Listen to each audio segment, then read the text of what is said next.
I always knew I was different in my family, but I didn't realize how invisible I had become until years later when everything came crashing down. Growing up in a small two-story house on the outskirts of town, my childhood was filled with the laughter of my siblings echoing down the hallways, the smell of my mother's cooking drifting from the kitchen, and the constant hum of my father's radio in the living room. Yet through all of that noise I felt like I was a ghost moving between the walls. My sister Emily was the golden child. She had the kind of beauty people noticed instantly, the kind of confidence that made teachers favor her, the kind of charm that made even her mistakes seem forgivable. My brother Daniel was the rebel, but in a way that made him fascinating. He was the boy who snuck out at night, who came home with stories that shocked my mother but secretly amused my father. And then, there was me. Quiet, studious, forgettable. I remember birthdays where the cake would be brought out, candles flickering in the dim light, and all the attention would be on Emily as she made wishes so grand and loud everyone laughed. When it was my turn, I'd close my eyes, whisper something so small no one could hear, and by the time I opened them the moment had already passed. Even in family photos, I'd be half hidden behind someone taller, or standing off to the side. It wasn't intentional, but it became a pattern. At school, I wasn't much different. Teachers praised Emily for her leadership, Daniel for his creativity, and I was just the one who handed in assignments on time. I can still remember sitting in the back seat of the car on long drives, staring out the window while my parents asked Emily about her latest recital or Daniel about his soccer match, and not once did anyone ask me about the book I had been reading. I don't think they meant to forget me. It was more like they never saw me to begin with. I learned to make peace with it in small ways. I kept journals where I wrote down every thought, every frustration, every tiny moment that I felt mattered even if no one else noticed. Late at night, when the house was quiet, I would sit by the window in my room with a lamp casting soft light on the pages, writing as if my words were proof that I existed. Sometimes I imagined that one day someone would stumble upon those notebooks and finally see me. My father was a stern man, but he adored Emily. He often said she reminded him of his mother, full of grace and determination. He admired Daniel's boldness too, saying it was the kind of spirit that got things done in the real world. About me, he rarely said anything.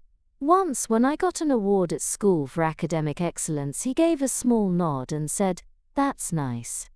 That was it. I held on to those two words like they were gold, because in my world, they were. My mother wasn't unkind, but her love was wrapped up in worry and endless comparisons. She'd sigh when she looked at me, saying things like, "Why can't you be more like your sister?" Or, "Don't sit in the shadows, people will forget you." The irony was, they already had. I kept waiting for my moment, the day when I would shine so brightly they couldn't ignore me. But it never seemed to come. Instead, I carried that invisibility into adulthood, dragging it like a heavy coat I couldn't take off. Family gatherings became a routine of sitting quietly at the table, while stories revolved around Emily's promotions, Daniel's adventures, and my parents' health. If I spoke, it was often overlooked, the conversation shifting away before my sentence was even finished. I told myself I didn't care, but deep down I did. I wanted someone to look at me and see me, really see me. I wanted to matter. But that moment didn't come until much later, when my father passed away, and the will was read. That was the day everything changed. When my father died, the world felt strangely quiet, as if the air itself was holding its breath. The funeral was a blur of black clothes, solemn faces, and whispered condolences that never seemed meant for me. Emily was at the center of it all, dressed impeccably, accepting hugs and sympathetic words like she was the widow instead of the daughter. Daniel played his role too, standing tall, shaking hands, telling stories about our father that made people laugh even through their tears. I stayed near the back, clutching a small tissue in my hand, unnoticed as usual. It wasn't that I didn't grieve, I did. I grieved in the deepest parts of myself. But my grief was invisible, just like I had always been. I remember standing by the casket, staring at my father's face one last time, trying to memorize the lines around his eyes, the way his hands were folded, the silence of him. All I could think about was how I had spent my whole life trying to earn his attention, and now the chance was gone. I whispered goodbye, though no one heard. The days after the funeral dragged on. The house felt emptier, though in truth it had always felt empty for me. My mother leaned heavily on Emily, calling her daily, asking her advice about bills, groceries, life itself. Daniel came and went, his presence loud and temporary, leaving behind the smell of cigarettes and cologne. I stayed in the background, as usual, making tea, tidying up, listening. It wasn't until a week later that the lawyer called us in for the reading of the will. I didn't expect anything. Why would I? My whole life had been a practice in expecting nothing. We gathered in a wood-paneled office downtown, the kind of place that smelled of old books and furniture polish. The lawyer was an older man with grey hair and sharp glasses, and he had the solemn air of someone who had done this 1,000 times. We sat around a large table, my mother wringing her hands, Emily crossing her legs with elegance, Daniel slouched in his chair like he didn't care. And me, clutching my purse on my lap, heart pounding for reasons I couldn't explain. The lawyer began reading, his voice steady, formal. He spoke of my father's assets, his accounts, the house, the land. Emily leaned forward, expectant. Daniel tried to look uninterested, but I knew him well enough to see the spark in his eyes. Then came the words that shifted the air in the room. My father had left something specifically for me. Not for Emily, not for Daniel. For me. My name, spoken aloud in that quiet office, sounded strange. I almost didn't recognize it. The lawyer's voice continued, explaining that my father had set aside a separate account, and more than that, he had written a letter addressed only to me. Emily's smile faltered. Daniel sat up straighter. My mother gasped softly, eyes darting toward me as if seeing me for the first time in years. My hands trembled as the lawyer slid a sealed envelope across the table. My name, written in my father's familiar handwriting, stared back at me. It was like a piece of him reaching out from beyond the grave. I didn't open it right there, I couldn't. The room was heavy with eyes and tension, with unspoken questions and resentment already brewing in the air. Instead, I tucked it carefully into my purse, feeling its weight like a secret burning against me. The rest of the will was predictable. Emily received jewelry and family heirlooms. Daniel got the car and some investments. My mother was given the house, of course. But it was the mention of me, the invisible daughter, that changed everything. When the reading ended, Emily tried to mask her irritation with a polite smile, but I could see the tightness around her mouth. Daniel muttered something under his breath, shaking his head as if it were some kind of mistake. My mother avoided looking at me altogether. We filed out of the office, but I lingered, clutching my purse like a lifeline. Outside, the city noises felt sharper, louder, as though the world was suddenly aware of me too. I didn't open the letter until that night. Sitting on the edge of my bed, the lamp casting shadows across the room, I slid my finger under the flap and unfolded the paper with trembling hands. My father's handwriting filled the page. My eyes blurred with tears before I even began to read. The first line of the letter stopped me cold.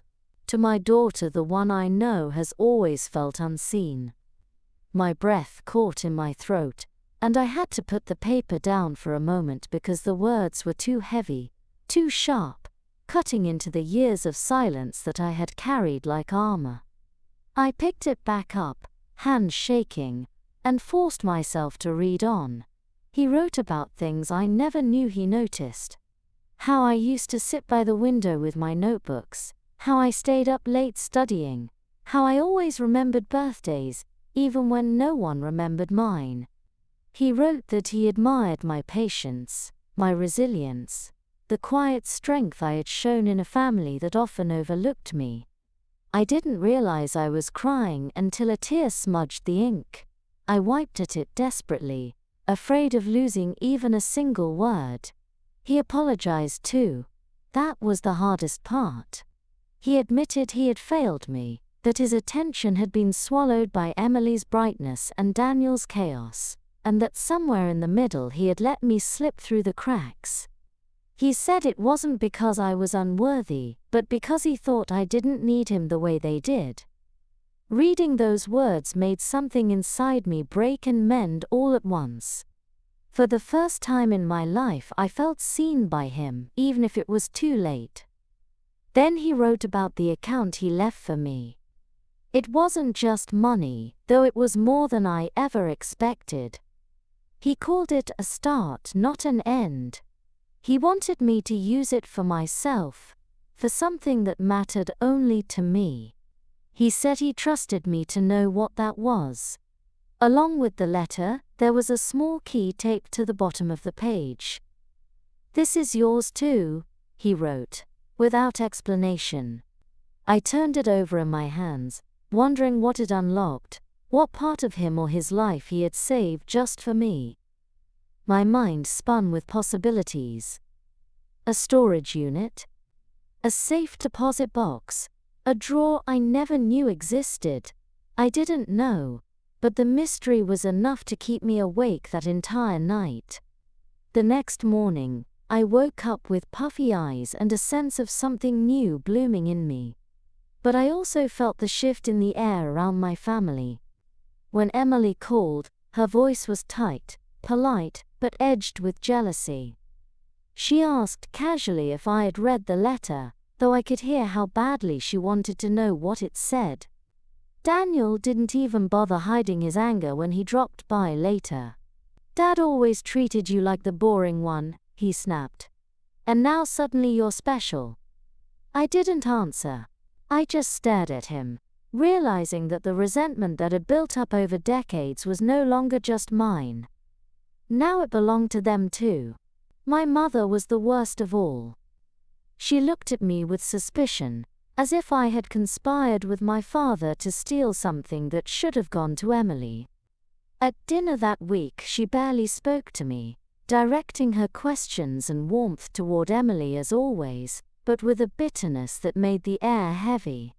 I sat there, eating quietly, the letter folded carefully in my bag, its words echoing in my mind like a secret shield. For once, I wasn't invisible anymore. But being seen came at a cost. The days after reading the letter felt like walking through a storm that no one else could see. On the outside, life went on as it always had. Work, chores, family dinners. But underneath, there was a tension so sharp it could slice through the quiet. Every look from Emily carried an unspoken accusation, every sigh from my mother seemed heavier. And Daniel's careless words had a sting that lingered long after he left the room. I carried the letter with me everywhere, folded neatly in my purse like a fragile treasure. Sometimes I would take it out just to trace the handwriting with my finger, to remind myself it was real, that my father had seen me in ways no one else ever had. The key haunted me too. I asked the lawyer about it, and he confirmed there was a safe deposit box at the bank registered under my name and my father's. The next day, I went alone, my heart pounding as I signed the forms, and waited for the clerk to bring me the box. They placed it on a table in a small private room, and I sat there staring at it, afraid to open it because whatever was inside would change everything again. With trembling hands I used the key and lifted the lid. Inside was a small collection of items, not much in size but heavy with meaning. There was an old wristwatch, its leather strap worn thin. The same one I remembered my father wearing when I was a child. Next to it, a photograph of me as a little girl, sitting on the porch with a book in my lap. He had kept that picture. I stared at it for a long time, tears stinging my eyes, realizing he had carried my image with him all those years while I believed I was invisible. There was also a journal bound in dark leather, with my name embossed on the cover. When I opened it, I found not blank pages but words. His words. Letters he had written to me over the years but never sent. Page after page of reflections, apologies, and thoughts he had about me. He wrote about my first school play, how proud he was even though he didn't say it at the time. He described watching me fall asleep at my desk while studying, how he wanted to carry me to bed but didn't want to wake me. He admitted he often didn't know how to talk to me, that my quietness intimidated him, and he feared he would say the wrong thing. My hands shook as I turned each page, feeling both angry and relieved. Angry that he had kept all of this hidden, that he had let me grow up feeling unloved. Relieved that at least somewhere, deep down, he had cared more than I ever believed. I left the bank clutching the box like it was my lifeline. Walking down the busy street, I felt both taller and smaller at once. Taller because I had proof of my father's love, smaller because no one else knew and I wasn't ready to share it. That night, Emily called again, pressing harder, asking what Dad had left me, demanding to know. I lied and said it was nothing much, just some personal keepsakes. She didn't believe me. I could hear the edge in her voice, the jealousy gnawing at her. Daniel stopped by unannounced, rummaging through the kitchen, asking in his blunt way if I was rolling in money now. I told him no, and he laughed bitterly, calling me a liar. My mother watched all of this unfold with a cold distance, as if I had betrayed her personally. Sitting at the dinner table one evening, she finally said, "Whatever your father gave you, I hope you understand it doesn't change who you are." I swallowed hard, wanting to scream that it had changed everything, but I stayed quiet, because silence had always been my way.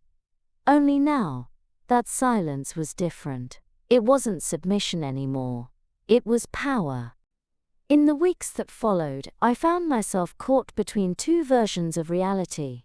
On the surface, I was still the quiet daughter, the one who blended into the wallpaper while Emily commanded attention and Daniel created chaos. But inside, I was changing. My father's words echoed in my mind each day, giving me a sense of worth I had never felt before. The journal he left me became my nightly ritual. I would sit with a cup of tea, open its worn pages and read his reflections slowly, like someone savoring a rare meal after years of hunger. Some nights I cried, other nights I felt strangely calm, as if a missing piece of me had finally clicked into place. But the more I found comfort in his hidden love, the more my family's resentment grew. Emily began dropping by the house unannounced, her eyes scanning the rooms as though she expected to find stacks of cash lying around. She started making pointed comments at family gatherings. "Well, Dad always did have a soft spot for charity cases," she would say with a smile that didn't reach her eyes. Daniel, on the other hand, grew bolder. One evening he cornered me in the kitchen, his voice low and sharp. "Whatever Dad left you, it should have been split. You don't deserve more than us." I looked at him for a long time before answering. For once I didn't shrink back. "Maybe Dad saw something in me you didn't." His face twisted with anger, but he had no reply. My mother became colder too, though in quieter ways. She stopped calling me for help with groceries or small errands. She no longer asked if I was coming to dinner, though she always made sure to invite Emily and Daniel. When I did show up, she hardly acknowledged me, as though punishing me with the same invisibility I had lived with my entire life. But the difference now was that it no longer broke me. I still felt the sting, yes, but I carried the letter and the journal like a secret weapon. Late at night, when the loneliness crept in, I would read his words again. I see you. I always saw you. That line became a mantra I whispered to myself in the dark. Yet part of me also felt a strange guilt. Why had he hidden his feelings for so long? Why hadn't he told me when he was alive, when I needed it most? I carried that question everywhere, a heavy weight pressing on my chest. One rainy afternoon, I sat by the window, watching droplets race down the glass, and I found myself writing back to him in my own journal. I poured out all the things I wished I could say, the anger, the longing, the gratitude tangled with bitterness. It felt like speaking to a ghost, but it also felt like healing. Around that time, I finally went through the rest of the items in the safe deposit box more carefully. At the bottom, beneath the watch and the photograph, there was a folded document. When I opened it, I realized it was the deed to a small piece of land just outside town. A place I didn't even know we owned. My father had signed it over to me exclusively. My hands shook as I held it. Another secret gift from the man I thought had ignored me my entire life. I drove out there the next day. It was a quiet stretch of land, overgrown with wildflowers and tall grass, bordered by a line of trees. Standing there, I felt an overwhelming mix of emotions: grief, joy, confusion, fear. It was as if he had carved out a piece of the world just for me, a place where I could finally exist without shadows. And yet, I also knew that if my family discovered it, the storm brewing between us would explode into something far worse. I didn't tell anyone about the land. It felt like the only thing in my life that was truly mine, untouched by my family's expectations or resentment. Some evenings after work I would drive out there, park by the side of the narrow road, and walk through the tall grass until I reached the center. I would sit on an old fallen tree and just breathe, listening to the rustle of leaves, the hum of insects, the quiet that felt like freedom. For the first time, I wasn't invisible. I was alone, yes, but in a way that felt chosen rather than forced. One afternoon, Emily found out where I had been going. She confronted me at my apartment, her eyes sharp, her voice dripping with false sweetness. "So what's this secret property Dad supposedly left you?" she asked, crossing her arms. I froze, realizing she must have overheard something from the lawyer, or maybe rifled through some of Mum's papers. I tried to brush it off, but Emily was relentless. She accused me of manipulating Dad, of convincing him to favor me in his final days. The absurdity of it almost made me laugh, but instead, I felt a surge of anger rise in me, hotter than anything I had ever let myself feel toward her. For once in my life he saw me, I told her, my voice shaking but strong, "And you can't stand it." Her face went cold, and she stormed out without another word. Daniel's reaction was less subtle. A week later I returned home to find him waiting on my porch, pacing like a restless animal. "You think you're better than us now," he spat as soon as I opened the door. "Dad gave you money, land, whatever else, and you're sitting there acting like some saint." His bitterness filled the night air, and for a moment I saw in him the boy who had once been reckless and wild, but not cruel. Now all that remained was envy. I told him calmly to leave, but he shoved past me, muttering threats about lawyers and fairness. It took everything in me not to break down right there, but instead, I stood my ground, clutching the doorframe, refusing to let him intimidate me. My mother's silence was perhaps the loudest betrayal of all. She never defended me, never told Emily or Daniel to stop. Instead, she acted as if I had disrupted some natural order, as if my father's love for me was an inconvenience she wished had never come to light. At Sunday dinner, she served Emily's favorite dishes and praised Daniel's stories, while I sat at the end of the table, the outcast who had somehow become the enemy. But inside, something had shifted permanently. The land, the letter, the journal, these were reminders that my life had meaning beyond their perception. Late at night, I started sketching plans for what I might do with the land. A small cabin where I could write, maybe a garden, maybe just a place to escape when the weight of everything became too much. The idea of building something of my own filled me with a quiet excitement I had never felt before. Still, I couldn't ignore the fear. I knew Emily and Daniel wouldn't stop. They saw my inheritance as theft, even though it had been my father's choice. Their jealousy grew sharper by the day, like a blade being honed. Sometimes I wondered if Dad had anticipated this, if he had known that leaving me these things would expose truths none of us were ready to face. The truth that I had never been invisible to him, and that realization alone threatened the balance of our family more than anything else ever could. I started spending more time at the land, almost like it was pulling me toward it. The chaos at home was unbearable, the constant looks from Emily, the snide remarks from Daniel, the heavy silence from my mother. Out there, though, in that quiet field surrounded by trees, I felt like I could breathe. I would sit in the grass, close my eyes, and imagine a life where I wasn't measured against my siblings, where my worth wasn't decided by anyone else. One Saturday I packed a thermos of coffee, my journal and a blanket, and stayed there for hours. I wrote to my father, telling him about everything that had happened since the will was read, about how Emily's jealousy was turning into cruelty, about Daniel's threats, about how Mom seemed to blame me for simply existing.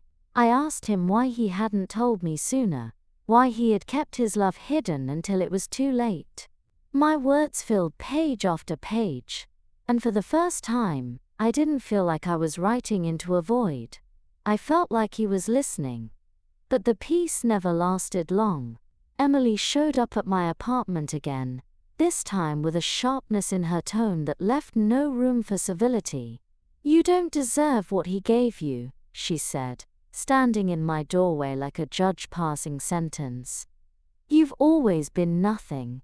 Just because Dad felt guilty doesn't mean you're suddenly important." Her words cut deep, but I didn't let her see it. I stood tall, meeting her eyes, and told her she needed to leave. She scoffed, muttering something about lawyers, and walked away. That night, I lay awake thinking about how fragile the truth really was. One letter, one journal, one deed. It had shifted the ground beneath all of us. For me, it was salvation. For them, it was betrayal. I realized then that my father had left me more than money or land. He had left me a choice: to keep living in the shadows of resentment, or to finally step into my own light. I wasn't sure yet how to do it, but for the first time I knew I wanted to try. The thought scared me, but it also filled me with a strange kind of hope, the kind that whispered maybe, just maybe, I was never invisible after all. Not long after, Daniel decided to make his move. He came to the house one evening uninvited, his voice already raised before he even stepped through the door. "You think this is fair?" he shouted, pacing the living room. "Dad giving you everything while we get scraps?" I tried to stay calm, but my hands were trembling as I clutched the journal hidden under a stack of books on the table. "He didn't give me everything," I said quietly. "He gave me what he thought I needed." Daniel laughed, a harsh sound that made my chest tighten. "No, he gave you what we deserved. You manipulated him somehow. Don't think we're going to let you keep it." His words echoed in the walls of the house that had always been my prison. For a moment I almost believed him. almost felt guilty for something that wasn't my fault. But then I remembered the photograph my father had kept, the letters he had written, the land that now belonged to me. I remembered his words, "I see you." And I realized Daniel was lashing out, not because I had taken something from him, but because for once he wasn't the one in control. When he finally stormed out, slamming the door so hard the picture frames rattled, I sat down on the couch and let the tears come. Not because I was afraid of losing what Dad had left me, but because I was tired of fighting for the right to exist. Later that night, Emily called. Her voice was cold, deliberate. "If you don't share what you've been given, we'll make sure Mum cuts you out completely. You'll end up alone." I almost laughed, because hadn't I been alone my entire life already? I told her I wasn't giving up anything. The silence on the line was heavy, and then she hung up. Sitting in that quiet room, I realized my father's death had revealed more than secrets. It had exposed the cracks that had always been there in our family, the fractures we had pretended didn't exist. I thought about the land again, the way it felt untouched, unclaimed by their bitterness. Maybe that was what my father had wanted, a place where I could finally be free, away from them, away from the constant fight to be acknowledged. That night, I made a decision. Whatever happened, I would build something there. Something that was mine, something no one could take away. I began spending nearly every weekend at the land, bringing small tools, notebooks, and sometimes just myself, with a folding chair and a thermos of coffee. It became my sanctuary, a place where the voices of my family couldn't reach me. Each time I stood in the middle of that field, surrounded by nothing but wind and grass, I felt a little stronger, like the pieces of me that had been scattered through years of neglect were finally coming back together.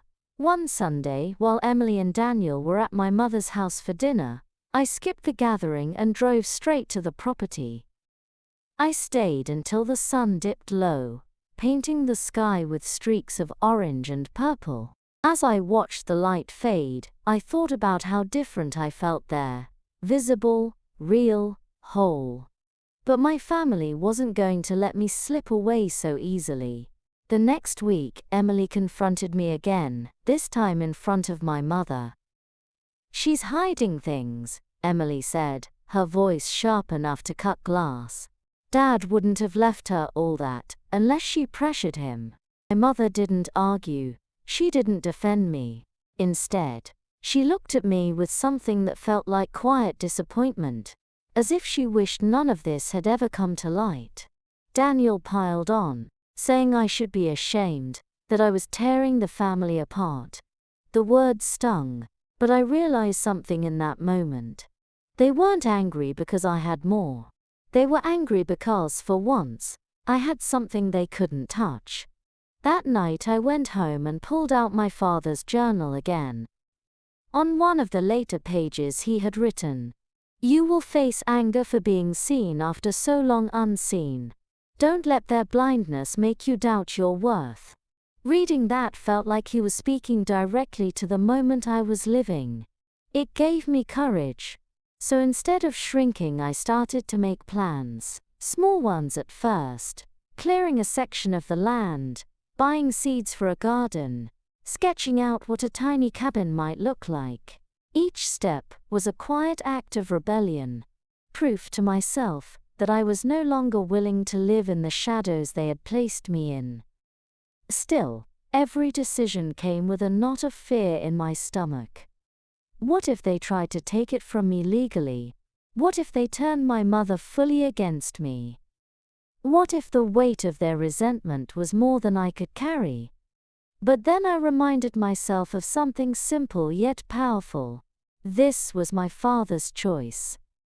For once in my life he had chosen me, and I was determined not to let that choice be wasted. The tension in the family reached a breaking point not long after. Emily organized a meeting at my mother's house, calling it a discussion, but it felt more like an ambush. When I arrived, both she and Daniel were already there, seated on the couch with folded arms, their eyes fixed on me. My mother sat in her chair by the window, her face tired, her hands twisting in her lap. Emily started first, her tone icy. "We've all decided it isn't right for you to keep everything Dad left you. If you cared about this family, you'd split it evenly." Daniel leaned forward, adding, "It's not yours alone, you don't deserve it." My chest tightened, but I forced myself to stay calm. I thought of the journal, of the words Dad had written to me in his shaky handwriting, and I drew strength from them. "It was Dad's choice," I said firmly. "Not mine. He left those things to me for a reason." Emily scoffed, shaking her head. "The reason is guilt. He pitied you, that's all." Her words pierced deep, reopening old wounds I thought had started to heal. But then I looked at her carefully, at the anger twisting her face, and realized she wasn't speaking about me. She was revealing herself. She had always needed the spotlight, the praise, the validation. Without it, she felt small. Daniel slammed his hand on the coffee table, rattling the glasses. "We'll get lawyers," he said. "We'll fight this." My mother still hadn't spoken, but when I glanced at her, her eyes flickered with something unreadable. Maybe regret, maybe shame. I stood then, my legs trembling but steady enough to carry me. "Do what you want," I told them. "But you can't take away the fact that for once in his life, Dad saw me." The room fell silent. For the first time my voice had weight, and they didn't know how to answer it. I walked out of the house, my heart pounding, but there was a strange lightness in my chest too. Outside, the night air was cool, and I felt like I had just stepped out of a cage I hadn't even realized was locked. Driving back to my apartment, I thought about how far I had come since the funeral. I wasn't invisible anymore. I wasn't just the forgotten daughter. I had something that was mine, something that had given me the courage to finally speak. And no matter what happened next, I wasn't going back to silence. After that night, I stopped attending family dinners altogether. The invitations dwindled quickly, and soon there were none at all. Emily and Daniel made it clear I was no longer welcome, and my mother didn't fight it. At first, the loneliness was sharp, like a blade digging into me, but then it began to soften into something else. Freedom. Without their constant presence, I could finally hear my own thoughts. I poured myself into the land, visiting every weekend without fail. I cleared brush, planted flowers, and staked out the outline of a cabin. With each swing of the shovel, each seed pressed into the soil, I felt my father closer, as though the space itself carried his quiet apology and his quiet pride.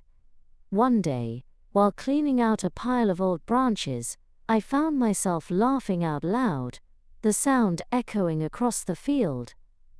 It startled me at first. I couldn't remember the last time I had laughed, without worrying about who was watching, who was judging. That moment felt like reclaiming a piece of myself I had long believed was gone. But even as I built this new version of my life, the shadows of my family lingered. Emily left me voicemails dripping with venom, accusing me of betrayal, of destroying what little family we had left. Daniel sent texts threatening lawsuits, though nothing ever came of them. My mother never called at all. Her silence hurt the most, but I began to understand that her love had always been conditional, tied to the roles we played in her world.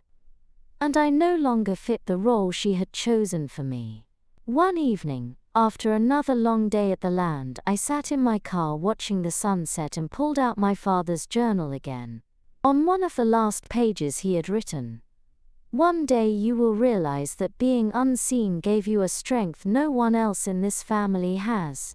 Use it. Build something of your own. Live in a way that makes you impossible to ignore." Reading those words, I felt something bloom inside me, a quiet fire that burned away the last traces of doubt. I wasn't cursed with invisibility. I had been tempered by it. And now, finally, I was ready to step into the life that was waiting for me. The first time I spent the night on the land, I felt something shift forever. I had pitched a small tent, brought a lantern, and laid on a blanket staring up at the stars. The silence was deep, but instead of loneliness, it carried a kind of peace I had never known. I thought about my childhood, about all the dinners where my voice was drowned out, all the birthdays where my wishes vanished in the noise, all the years I had convinced myself I didn't matter. Lying there under the endless sky, I realized I had survived it all, and more than that, I had grown stronger because of it. My father's letter and journal had cracked open the truth, that even in his silence, he had seen me. That knowledge had become the foundation on which I was now building something real. When the cabin walls finally started to rise, plank by plank, I invited no one. It was mine, and it was for me alone. I worked slowly, savoring each step, and as I hammered the boards into place, I felt like I was nailing down every piece of my life that had once been scattered. My family never came to see it.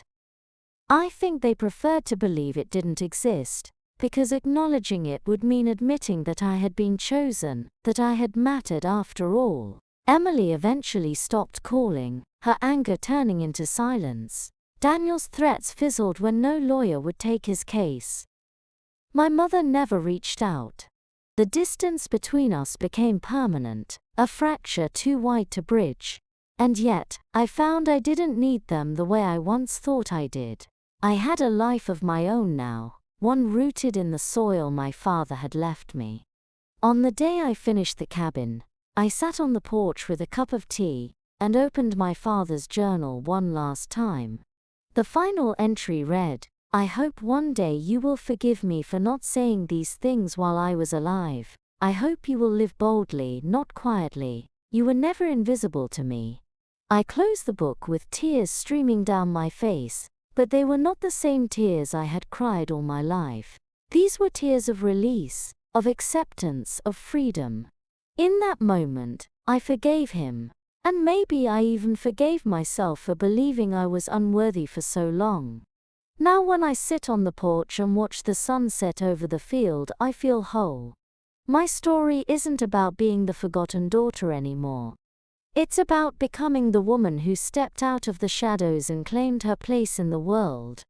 And if my family ever thinks of me at all, I hope they remember that the invisible daughter was never truly invisible. She was just waiting for her time to be seen.